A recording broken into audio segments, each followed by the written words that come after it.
Marcos, capítulo 16, a partir do versículo 14. Se você quiser compreender ainda melhor junto comigo, vamos ler a partir do 12. E aí nós vamos...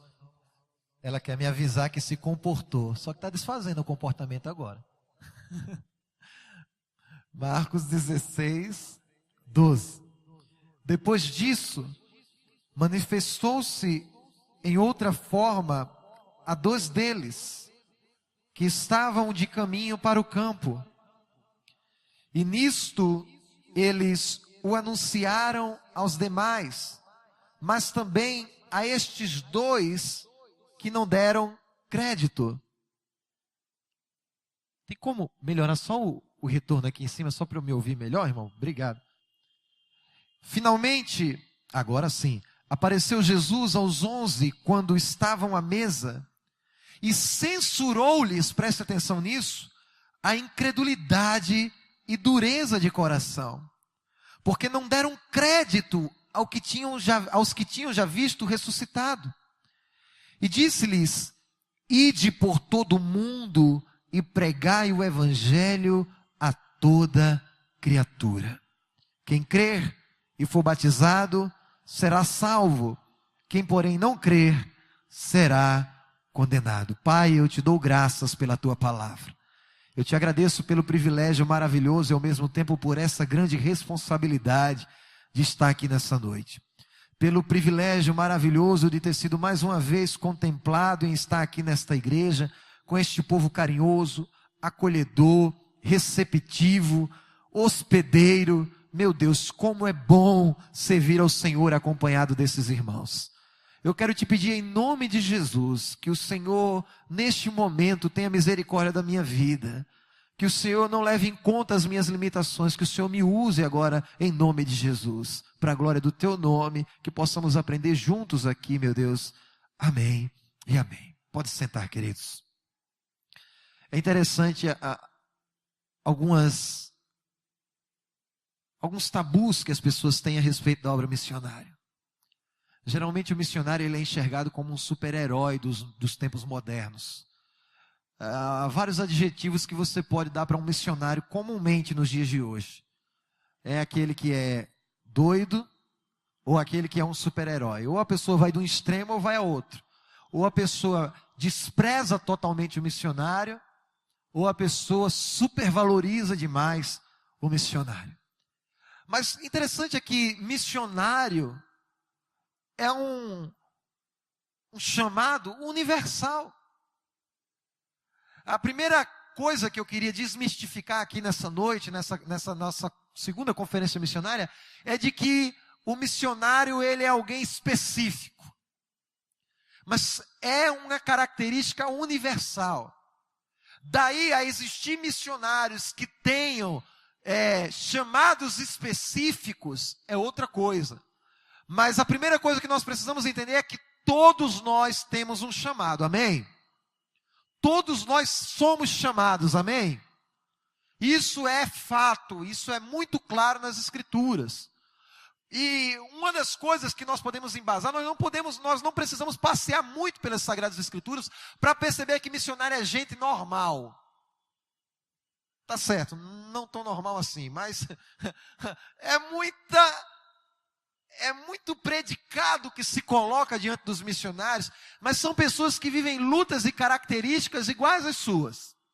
Perceba, Marcos 16, no capítulo 14, a primeira coisa que Jesus Cristo faz com os aspirantes a missionário é censurar, é reprovar. Veja que Jesus diz que, a Bíblia diz, o evangelista Marcos, ele grifa a atitude de Jesus, dizer que Jesus censurou a eles pela incredulidade. Então, primeiro esses missionários, eles passaram por uma reprovação. Então, se você costuma usar para você a defesa de que não serve para ser missionário porque você não tem tanta fé assim, seja bem-vindo ao clube, amém?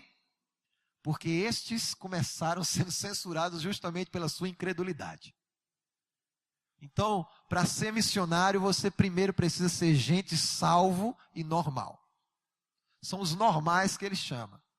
Porém, esses normais, à medida em que vão se aprofundando no chamado, à medida que vão se entregando ao chamado, estão e passam a estar dispostos a fazer aquilo que o mundo chama de loucura. Mas o primeiro chamado não é aquele que está pronto, mas é aquele que se prontifica. Então, talvez você não esteja pronto para ser missionário agora, mas você precisa estar prontificado para ser aperfeiçoado.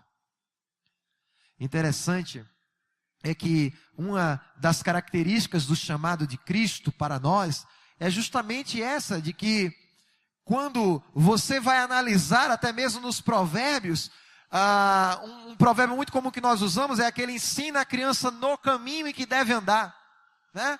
E às vezes a gente substitui esse artigozinho no por o. Ô, época difícil, né, irmão? Essa época da política, né? Ô, época complicada. Eu pensei que era só lá em Amparo, mas não, é em todo canto, né? E aí, a gente costuma substituir essa responsabilidade. Porque quando a gente diz assim, ensina no caminho, a gente está dizendo que você vai ensinar enquanto no caminho está. Se a gente diz ensina o caminho, a gente está dizendo o seguinte: ó, fulano, você vai por aqui. É ali. Você não necessariamente precisa estar no caminho.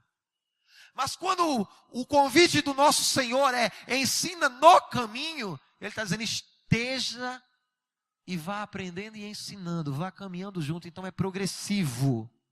Ninguém sai para o campo com um diploma de missionário. Ele pode até ter um diploma de papel dizendo é missionário, mas muita coisa do que o que ele aprendeu no seminário não vai vir a cartilha da vida, não vai vir a cartilha do dia a dia, não vai vir a cartilha do lidar com gente, do sentir cheiro de bode. Não, essas coisas a gente aprende na prática. Eu não aprendi no seminário como é que funcionam as coisas no sertão nordestino, foi na prática.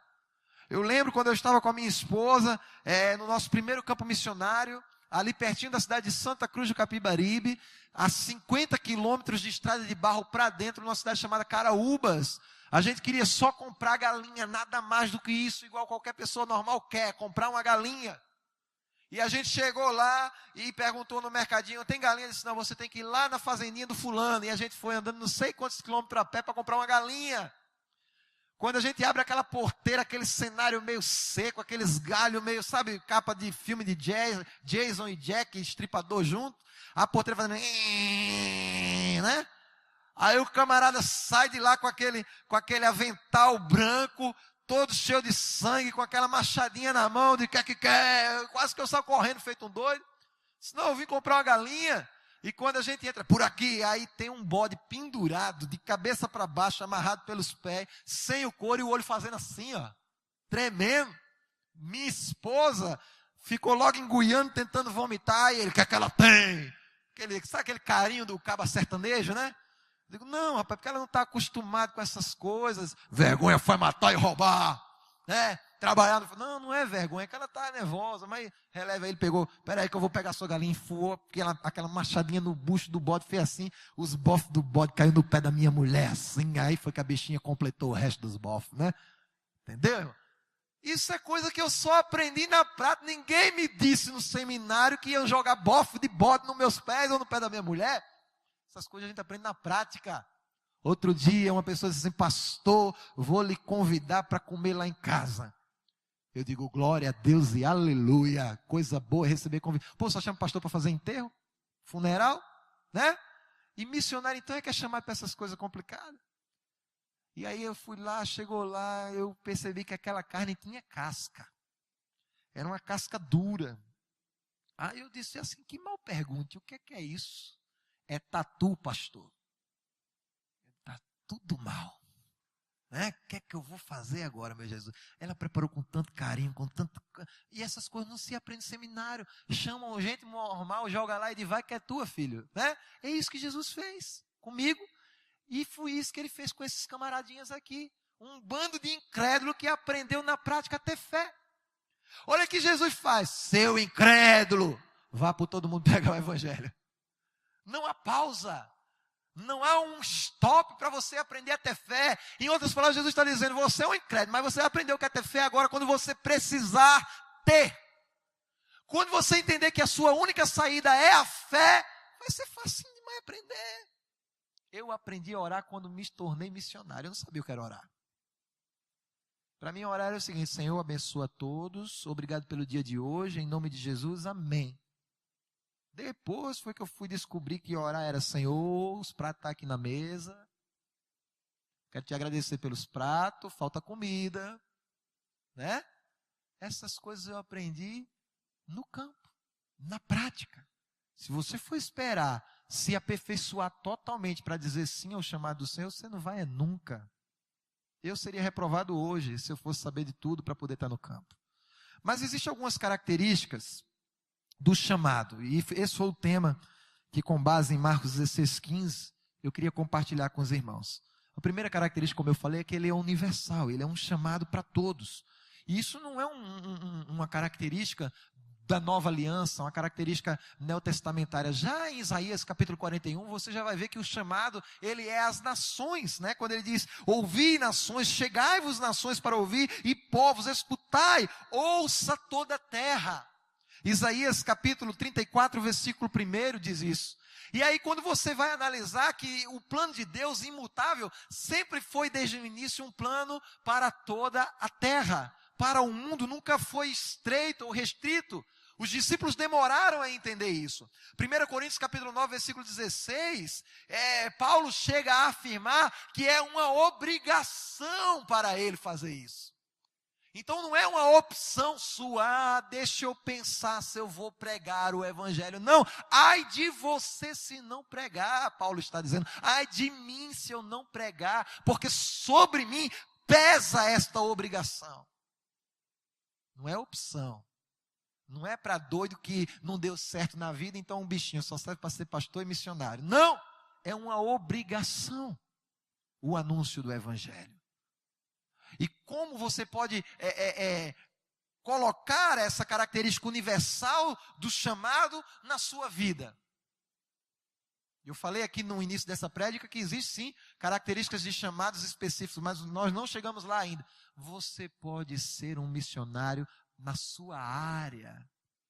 Você é um médico, você vai ter um diferencial como médico. Ao receber um paciente, você vai cuidar daquela vida no completo, na integralidade do evangelho, corpo, alma e espírito. Olha que privilégio você vai ter como médico. Olha, Deus te abençoe, viu? O Senhor te ama muito, porque seu problema é esse. Olha, a gente vai passar esse remédio, vai ser assim, mas Ele tem poder para te curar. Você é um professor, você não pode dentro da sala de aula, mas no intervalo está ali no lanche. Ô, fulano, olha, eu te amo, Jesus te ama muito também, meu aluno. Você, como um corretor de imóveis, você pode mostrar a glória de Cristo através de você, cobrando um preço justo, cobrando um preço honesto, sem ter juros exorbitantes. Aonde você estiver, você é chamado para anunciar o evangelho. Eu lembro, antes de eu ter um chamado missionário, eu entendi isso. Antes de eu ir especificamente para o sertão nordestino, e eu coloquei no meu coração, eu percebia que às vezes eu entrava no carro, eu morava na região metropolitana de João Pessoa, onde o pessoal da banda, a maioria mora, ali na cidade de Santa Rita, e tem os carros que a gente chama carro de lotação, que leva a gente de Santa Rita para o centro de João Pessoa.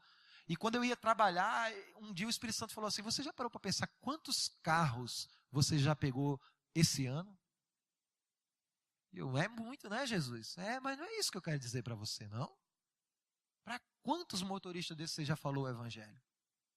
E eu coloquei no meu coração: a partir de hoje, todas as vezes que eu for trabalhar, eu vou dar um jeito de entrar no evangelho, no assunto do evangelho, para pregar o evangelho para esses motoristas. E até o dia em que o Senhor me tirou do meu trabalho, foi assim. Cada carro que eu pegava, cada motorista. E teve um que eu disse assim, que quando eu peguei, ele falou assim: você já me falou.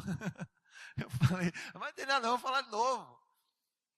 Nós somos cobrados por Cristo, e vocês nós às vezes transferimos, qual é o termo que eu posso usar aqui? Às vezes nós, como é que faz quando a gente transfere a responsabilidade para outro?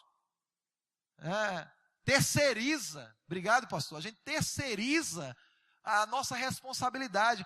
Eu não vou pregar o evangelho, eu já dou oferta missionária, né? Eu já oferto para missões, eu não posso pregar. Que história você não pode? Você deve. Não é porque você oferta para missões que você está eximido de pregar o evangelho onde você está, não.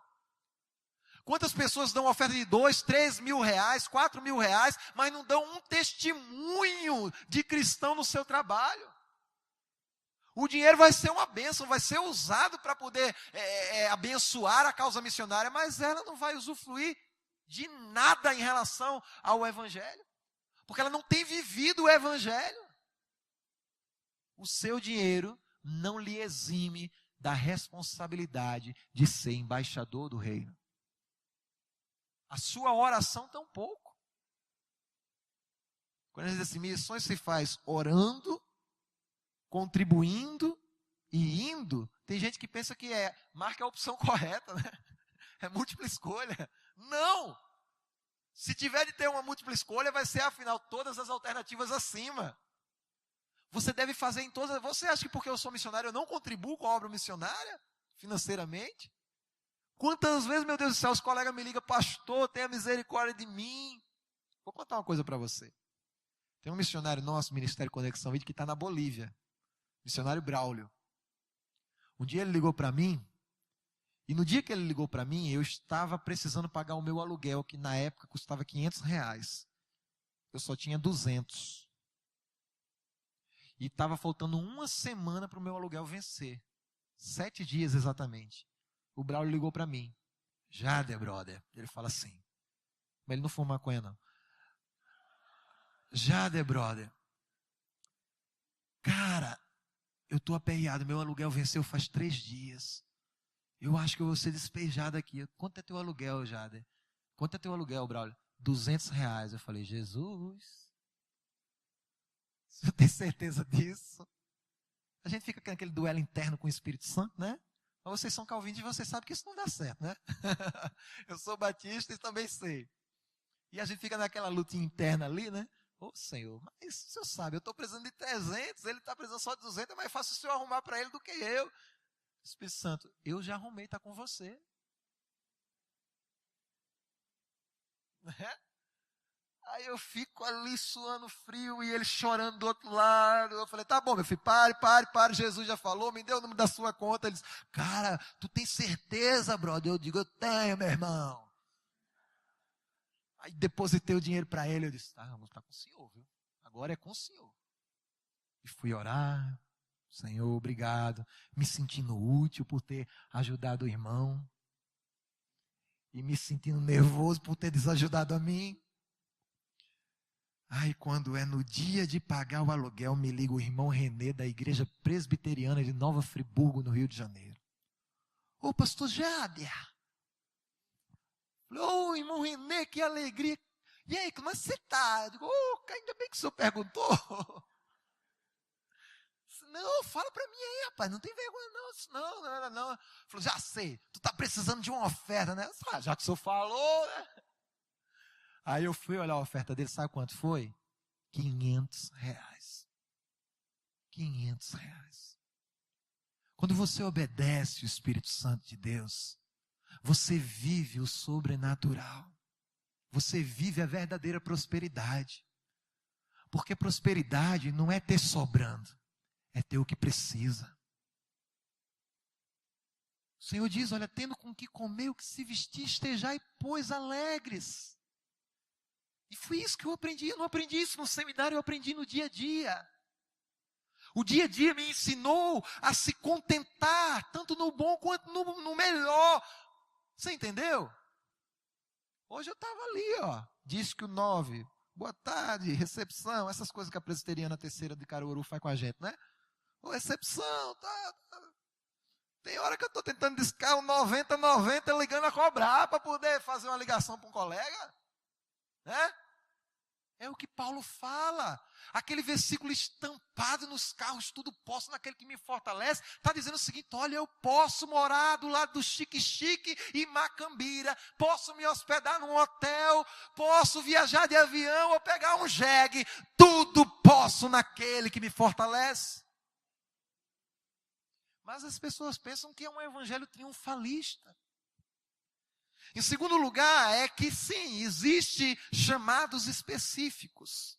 Por exemplo, há aquele chamado de dons e talentos, Efésios capítulo 4, versículo 11, quando Paulo, escrevendo na igreja de Éfeso, vai dizendo que uns são chamados para pastores, outros para apóstolos, outros para mestres, outros para presbíteros. Quando Paulo vai dar essas características específicas, está nos deixando claro que sim, de fato, algumas pessoas são chamadas para um projeto em si, para desenvolver um dom em si. Mas não é porque você não foi chamado para ser pastor ou missionário que você não foi chamado para ser crente. Agora, talvez você foi chamado sim especificamente. E o chamado, ele pode vir acompanhado inclusive do GPS, das coordenadas geográficas.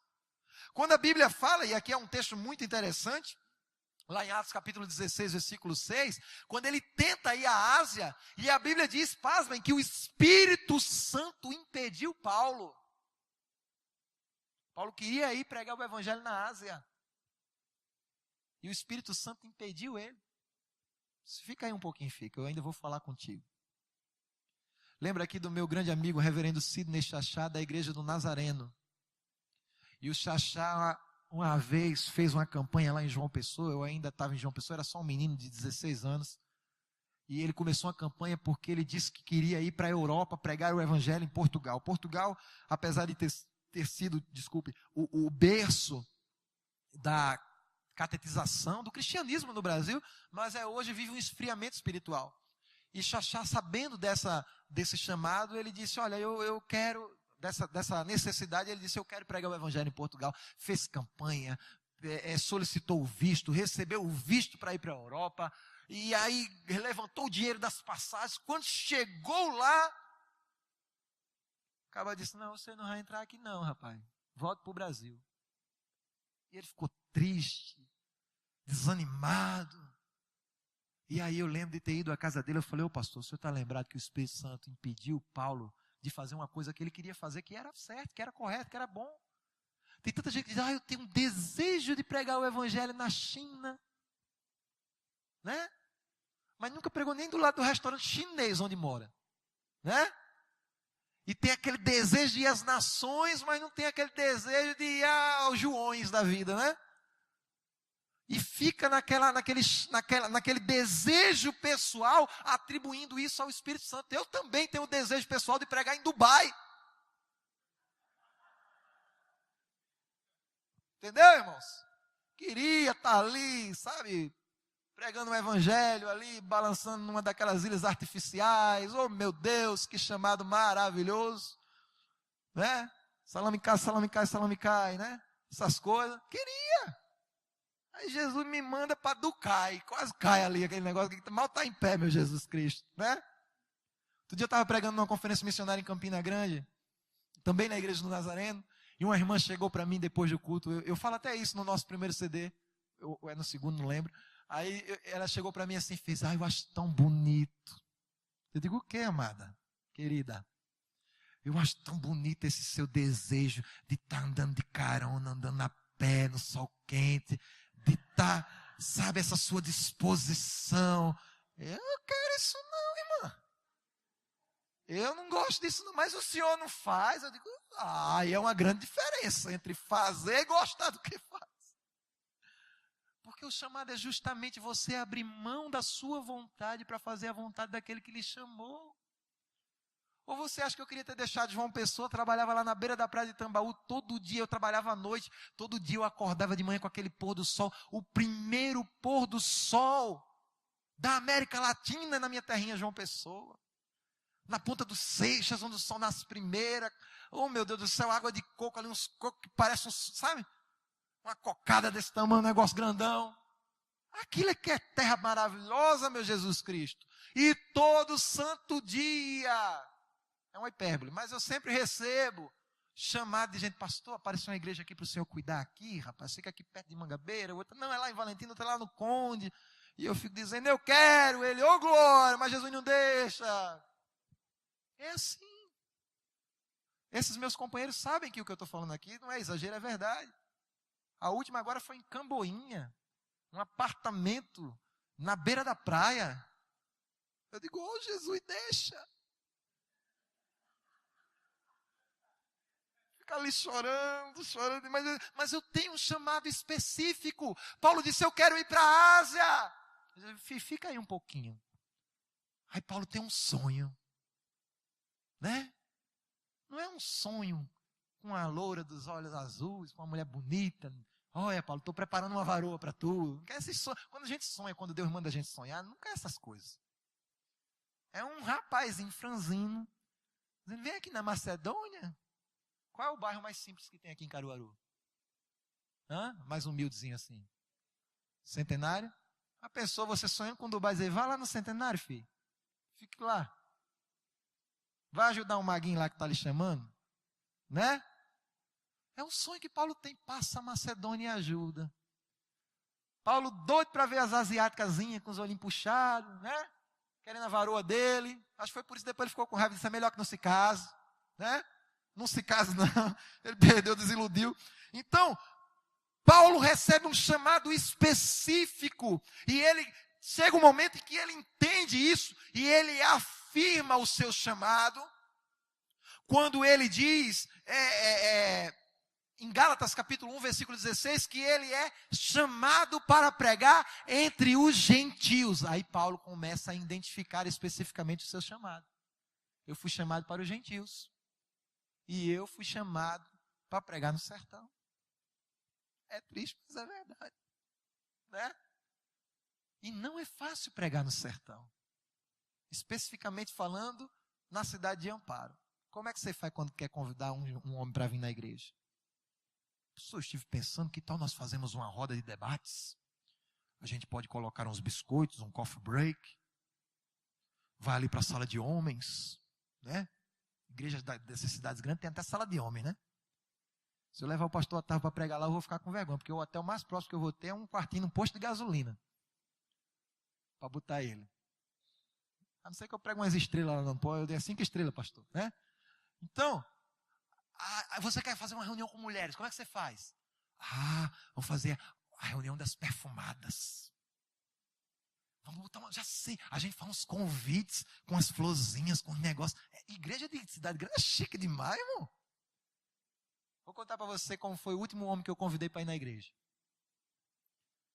A mulher chegou lá e fez assim, pastor, tem uma vontade tão grande. Diga, irmã. É a irmã Cida. Diga, irmã Cida. Eu queria tanto que meu marido viesse na igreja. Vai lá falar com ele, pastor. Agora vá com calma, que o bichinho é um pouquinho bruto. Ela foi bem sutil no pouquinho. Eu fui. Chamei o irmão Antônio para ir comigo. Irmão, para chegar na casa da irmã Cida, e eu vou todo domingo pegar ela. Aí quando a gente vai chegando, você vai andando numa estrada de barro. 7 quilômetros depois, você tem que ter cuidado, porque tem uma estradinha que ela é bem estreitinha mesmo. Só passa um carro, não tem como passar 2. Se vier outro, você tem que dar 2 quilômetros de ré. Não tem como você passar 2.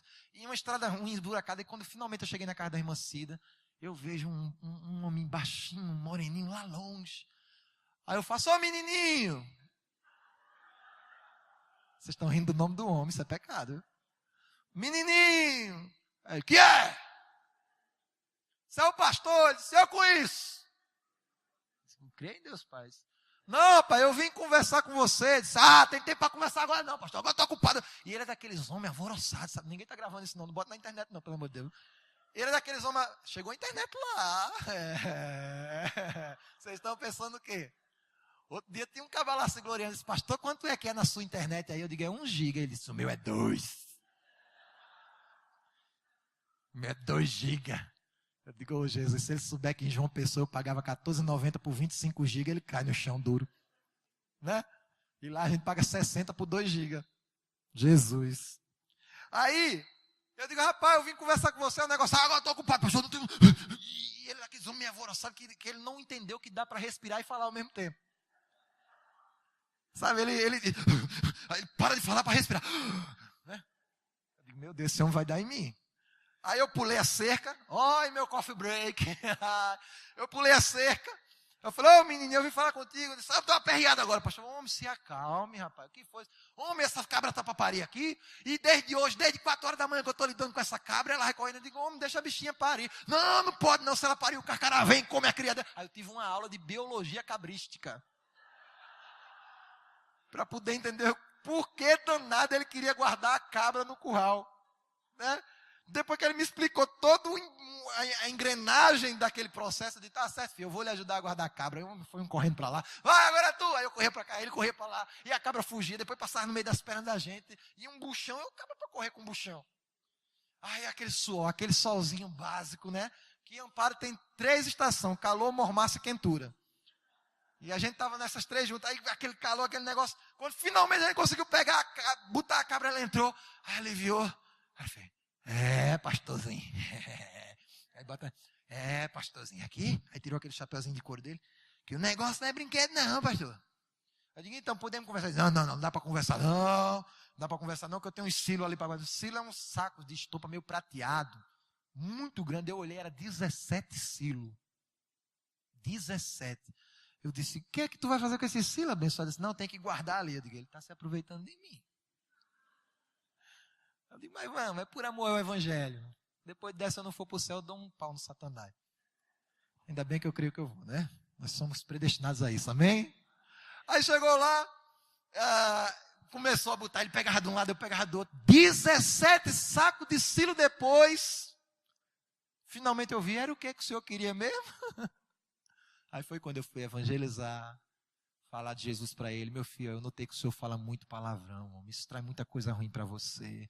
Quando você estiver nervoso, chama por Jesus. Aí pronto, foi 1 hora de conversa. Ele disse, eu gostei desse pastor, mulher. Domingo eu vou para a igreja contigo. Isso está com 1 mês e meio, ele não perde um domingo. Está lá direto. Viu como é que é o coffee break no sertão? Complicado, né, irmãos? Mas é o meu chamado específico. A questão é, todos nós aqui somos chamados, mas alguns aqui têm um chamado específico. Talvez o Senhor esteja falando com você especificamente. Amém? Não diga misericórdia não, viu? Terceiro, a gente entende nesse chamado, nessas características do chamado, que coisas que antes eram barreiras, acabam por se tornar estratégias. Coisas que antes a gente supervalorizava, a gente já deixa de lado. Por exemplo, houve um tempo em que batista não pregava em igreja presbiteriana e presbiteriano não pregava em igreja batista. Houve um tempo em que batista não pregava em Assembleia de Deus não pregava em igreja batista. Hoje a gente está vivendo um tempo tão carente da obra missionária que lá na Europa, alguns colegas missionários lá me disseram que a igreja católica faz o culto de dia e a igreja evangélica faz de noite no mesmo prédio, porque está difícil alugar para cristão. Então, coisas que antes a gente supervalorizava, a gente agora começa a deixar de lado por causa de uma visão, o quê? Maior, por causa de uma questão maior. E aí nós percebemos que se nós formos nos apegar a questões doutrinárias, a questões que, como disse Agostinho, que não são essenciais, nós vamos perder o privilégio de pregar o evangelho. Eu lembro que um dia a gente estava para fazer um avanço missionário em Amparo, e o cor difícil é alguém querer ir para o sertão pregar o evangelho. E o pastor falou assim, pastor, antes da gente ir, vem aqui pregar. Né? E aí, eu não sei, eu não conheço a fundo, a igreja presbiteriana trabalha com o olhinho da unção, não? Não, né? Nós também não. Aí chegou lá para pregar, aí ele disse, pastor, o senhor nos ajuda a ungir? Aí eu, Jesus, vamos lá, estamos dentro. Aí fizeram uma filinha assim, a banda sabe que eu não acredito muito nesses negócios. Foram de propósito para a fila que ia ser eu, só para ficar olhando para a minha cara. Tá me ungindo, né? Mas já pensou se eu tivesse me negado a ungir aquelas pessoas que acreditam dessa maneira? Um monte de gente não teria ido para o sertão ter uma experiência com Deus, não teria ido pregar o evangelho. Concordam comigo? Isso não ia adicionar e nem remover nada na nossa fé. Eu não vou tomar como prática para a minha vida. Você não vai trazer costume dos outros para a sua vida e experiência com Deus. Mas você respeita as diferenças por um bem comum, que é a pregação do evangelho. Você vê Paulo, quando foi levando um dos seus pupilos, ele disse assim, filho, vamos fazer o seguinte, quem salva é a graça e a fé, mas a gente está indo para uma região que só tem judeu, vem cá, meu filho, para eu cortar seu pintinho, venha. Paulo não acreditava na circuncisão, ele sabia que aquilo não fazia diferença nenhuma, mas ele tinha um bem maior, um objetivo maior, que era pregar o evangelho, e ia ter um monte de judeu prestando atenção nele. Ô Paulo, tu está pregando uma coisa nova aí? Não, meu filho, venha cá, venha ver, venha, leva o bichinho aqui atrás, está cortado, está vendo? Deixa eu ir em paz para eu pregar o evangelho. Coisas que antes são tornadas essenciais, a gente começa a colocar de forma secundária pela pregação do evangelho. A carência da obra missionária nos obriga a ser assim. E se você não for assim, você vai fechar muitas portas vão se fechar para pregar o evangelho. Quarto, existem alguns critérios que nós vamos ter que entender para a pregação desse evangelho de Marcos 16:15. O primeiro critério é o critério da prioridade. O evangelho deve ser prioridade para a igreja. O evangelho não é uma coisa do tipo, quando der, vamos ver se a gente arruma um tempo. Não, ela é a razão de ser da igreja. Quando nós vamos analisar Mateus capítulo 16, versículo 18, a conversa de Pedro com Jesus Cristo, quando através do Espírito Santo Pedro diz, tu és o Cristo, o Filho do Deus vivo, qual é a resposta? A contra-resposta de Jesus. Olha Pedro, sobre esta afirmação eu edificarei a minha igreja. Ou seja, a igreja existe para tornar o mundo conhecido de que Jesus é o Filho de Deus. A prioridade da igreja é anunciar Jesus como sendo o Cordeiro de Deus que desceu do céu para tirar o pecado do mundo. É a prioridade.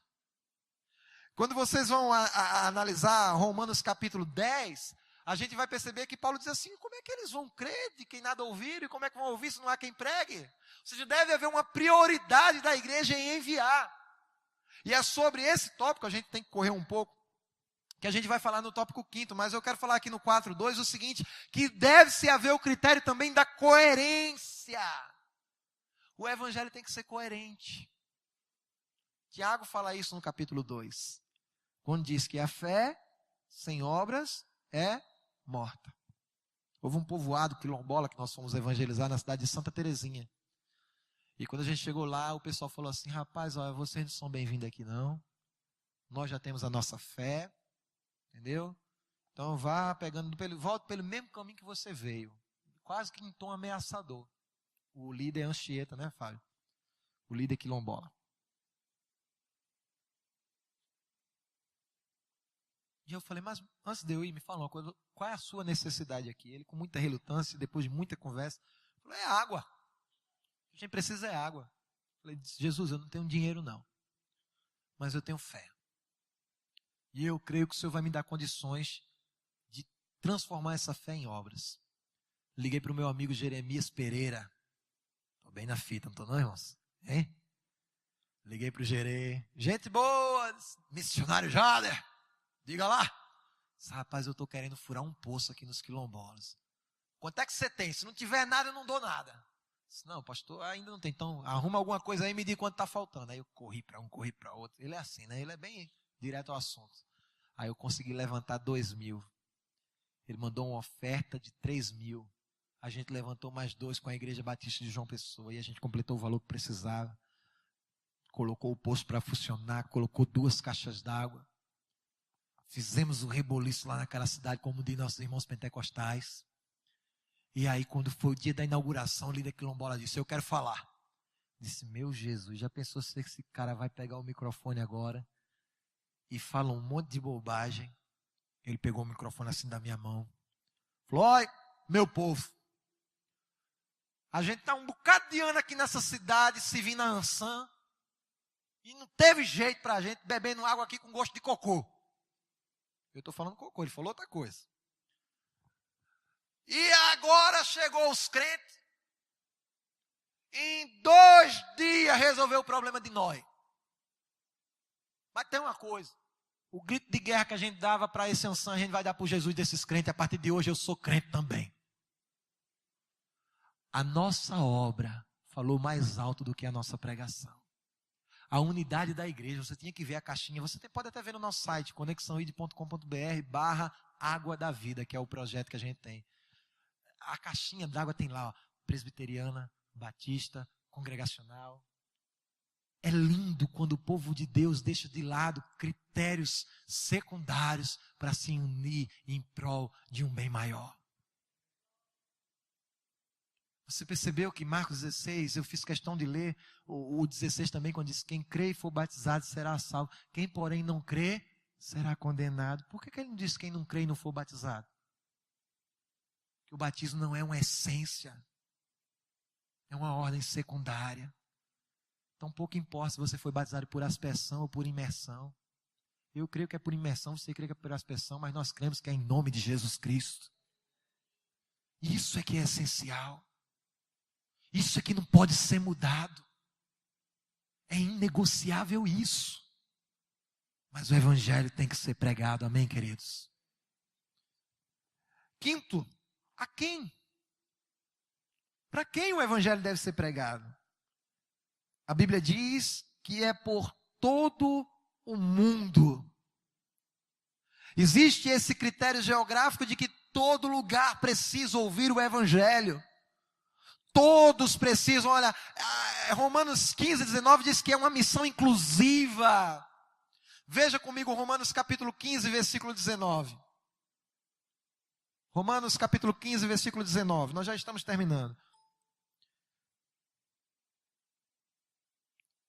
Por força de sinais e prodígios, pelo poder do Espírito Santo, de maneira que desde Jerusalém e circunvizinhanças até o Lírico eu tenho divulgado, o Evangelho de Cristo. Ou seja, é em Jerusalém, em circunvizinhanças, em todos os lugares. Jesus falou isso em outras palavras quando disse: Jerusalém, Judéia, Samaria e confins da terra. Não é só Caruaru, é um mundo.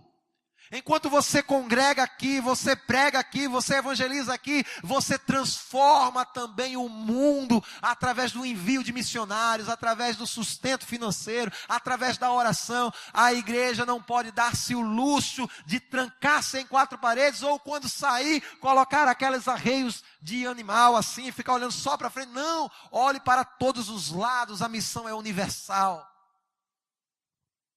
Paulo diz em Romanos 10, ainda em Romanos capítulo 10, versículo 12, ele deixa claro isso. Pois não há distinção entre judeu e grego, uma vez que o mesmo é Senhor de todos e rico para com todos os que o invocam. Então todos precisam ouvir esse evangelho. Todos precisam. Aí você pode pensar: pastor, mas muita gente já ouviu. Aí é que você se engana. Recentemente houve um congresso lá em João Pessoa, onde foi feito um levantamento técnico dos povos menos evangelizados do Brasil. E esse congresso de evangelização nacional, ele chegou à conclusão de que, em primeiríssimo lugar, estão os indígenas. É um povo menos evangelizado do nosso país. São 121 etnias, sem nenhum missionário. Não é sem nenhuma igreja, é sem nenhum missionário. 121 etnias indígenas. E para piorar agora, a nossa convenção, a junta de missões da Convenção Batista Brasileira, ela está sendo processada pela FUNAI e está impedida de entrar nas aldeias. Ore por isso. Nós, enquanto batistas, estamos proibidos de entrar na FUNAI, em qualquer área que é protegida pela FUNAI. Enquanto isso, a 121 é um território perseguido dentro do Brasil. Em segundo lugar estão os ribeirinhos. São 37 mil comunidades. E dessas 37 mil, estima-se que 10 mil não têm acesso. De acesso difícil, acesso que se dá só por via de cortando mata com facão. Sabe, irmãos? Em terceiro lugar estão os ciganos. Sofre com preconceito, sofre com a estigmação. E muitos crentes têm dificuldade de se aproximar dos ciganos para evangelizar. Especialmente, são 700 mil etnias, especialmente uma etnia chamada Calon. 700 mil. Em quarto lugar está a área onde eu trabalho, os sertanejos. É o quarto povo menos evangelizado do Brasil.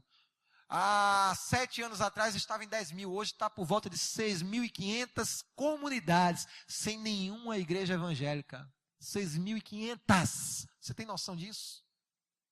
Só na minha cidade, lá em Amparo, nós temos hoje 2 comunidades ao redor de Amparo que não tem nenhuma igreja evangélica. Tem uma que é na pista e não tem nenhuma igreja evangélica. A comunidade Mundo Novo já pertence a Pernambuco. Em quinto lugar, os quilombolas. Estima-se que são 5.000 comunidades, das quais 2.000 estão sem presença evangélica. Em sexto lugar, os imigrantes. Cerca de 300.000 pessoas no nosso país. E interessante aqui desse dado é que dessas 300.000, 27.000 são oriundas de países onde o evangelho é perseguido. Você tem ideia que nós temos no Brasil 27.000 nações onde o evangelho não chega? A gente poderia chegar a essas pessoas para que essas pessoas chegassem à sua nação. E tem sido ignorado pela igreja brasileira. Sétimo lugar, também muito ignorados, cerca de 9 milhões de surdos no Brasil que não têm acesso ao evangelho. Em oitavo e último lugar, os que são mais ricos e os que são mais pobres. Não é mais uma característica geográfica ou cultural, mas é uma característica socioeconômica.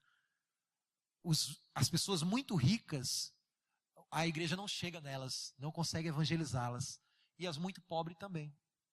As que são muito pobres, elas não têm atenção devida. Eu estava aqui em Pernambuco, na cidade de Manari, e eu cheguei num povoadozinho lá chamado Sítio das Baixas. Eu fiquei surpreso. Esse vídeo está na nossa página do Facebook, facebook.com/conexãoid, você vai ver isso. Quando eu chego numa casinha, a mulher está com um menininho com um buchão desse tamanho, nu, e com a mamadeira com líquido esverdeado dentro da mamadeira. E eu pergunto para ela, o que é isso? Minha filha falou, é água com açúcar, pastor. Porque eu não tenho condição de dar nada para ele, o bichinho está chorando com fome, eu vou dar água com açúcar para tapear, para ver se ele dorme. Desculpe, irmão, mas eu me senti muito impotente naquele momento e ao mesmo tempo me senti muito rico. A igreja ela não tem dado atenção aos pobres. Eu saí dali, só tinha R$50 no bolso. Comprei uma coisa que eu acho que aquele menino nunca provou na vida, que foi iogurte, coisa que os meus filhos às vezes dizem, não quero desse não. Só gosto do outro. Não dê Danone não, para você ver se Samuel quer. Uma vez eu comprei um cariri para ele. O sapato estava mais apertado. Disse, meu filho, faça as malas que eu vou levar ali em Manari para passar uma semana comigo. Você vai comer até pedra. Mas a igreja não chega nesses lugares. Eu nunca vi uma igreja universal do reino de Deus num lugar como Manari. Nunca vi uma mundial num lugar como Manari. Nunca vi uma internacional da graça. Não dá para arrancar nada desse povo, né, irmãos? Não dá. O evangelho da prosperidade não chega. É bom demais pregar prosperidade em Caruaru, em João Pessoa. Vai pregar prosperidade em Manari, abençoado. Engraçado, eu fui num bairro um dia dessas igrejas da prosperidade, eles pregam tanta prosperidade, mas cheguei lá, só tinha o carro do pastor. As pessoas não estão se aproximando dos pobres. É uma classe desprezada, é uma das classes menos evangelizadas. Porque não dá para chegar nelas e dizer simplesmente Jesus te ama, você tem que ser o amor encarnado. Você tem que mostrar o amor. Então o evangelho deve ser pregado a todos, inclusive aos pobres. E um ditado popular alterado do livro de Provérbios diz que quem se compadece do pobre ao Senhor empresta. Aqueles que fazem o bem ao pobre estão fazendo aquilo que Deus faz, então consequentemente é de Deus que receberão. É inconcebível que alguém tenha muito dinheiro guardado no banco, enquanto tem alguém que daria tudo para ter R$1 de pão. Se dizer cristão, ter cifras e mais cifras guardadas no banco, enquanto tem gente do lado passando necessidade, você não vai para o céu. Você não é um salvo. Isso é o seu sintoma.